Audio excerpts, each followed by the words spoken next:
Odil Yoqubovning Muqaddas qissasi 60-yillar yoshlarining sevimli asarlaridan biri edi. Qissa muhabbat haqida. To'g'rirog'i, fojiaviy sevgi haqida. Asar bosh qahramoni Sharifjon zavodda ishlaydi. Ishxonasidan ta'til olgan vaqti imtihon kunlariga to'g'ri kelgani uchun o'qishga topshirib ko'rmoqchi bo'ladi. Imtihonga borib kelib yurarkan, Muqaddas ismli qizni sevib qoladi. Ular bir-biriga yordam berib yuradi va Muqaddas ham Sharifjonni yoqtirishini bildiradi. 4 ta fandan imtihon topshirishadi-yu, Muqaddas 18 ball, Sharifjon esa 16 ball to'playdi. Afsuski, eng kamida 17 ball to'plagan abituriyent o'qishga qabul qilinardi. Yigitning ruhi tushib ketadi. O'qishga kira olmaganidan ham ko'ra Muqaddas bilan o'qiy olmay qolishidan ko'proq his qilayotgandi. Aslida o'qimagan taqdirda ham tayyor ishi, ajoyib hamkasblari bor edi. Ammo unga Muqaddasdan ayrilish juda og'ir botadi. Lekin Muqaddas yigitning ko'nglini ko'tarib, keyingi yil imtihongacha sadoqat bilan kutishga va'da berib, uyiga, Bekobodga ketadi. Sharifjon ishxonasi tomon yo'l oladi. Hamkasblarini sog'inganini his qiladi.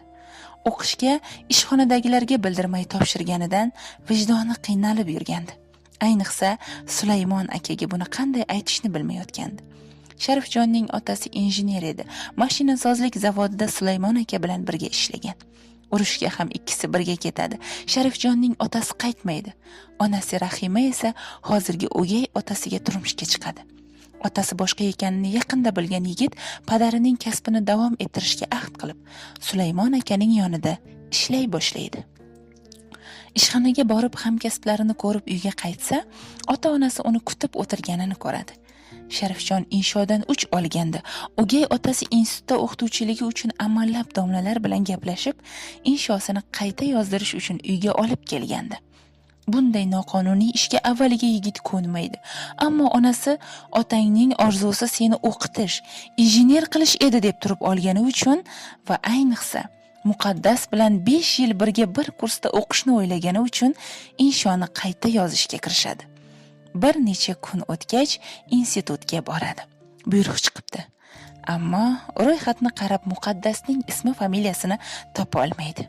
Hayron bo'lib dekanatga yo'l oladi. Yo'lda Muqaddasni uchratadi. U ham dekanatga chiqib ketayotgandi. U yoq bo'lib, bu yoq bo'lib bilishsaki, Muqaddasning o'rniga Sharifjon o'qishga qabul qilingan bo'ladi. Haqiqatni bilgach yigit esankirab qoladi va qilib qo'ygan ishining oqibati qanchalar dahshatli ekanligini anglaydi.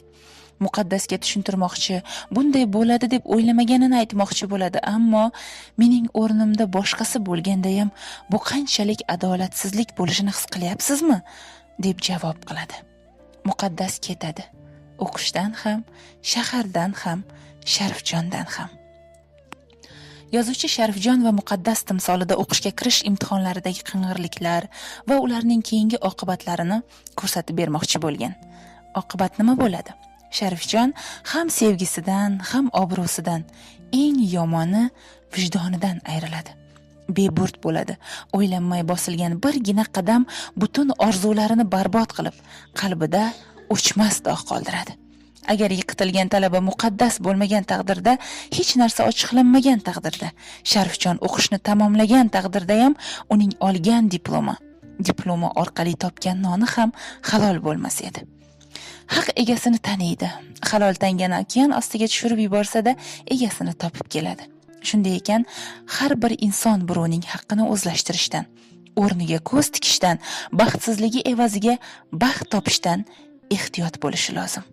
Mana shunday chiroyli g'oyalarni ilgari surgan Muqaddas qissasini sizlarga o'qishni tavsiya qilamiz.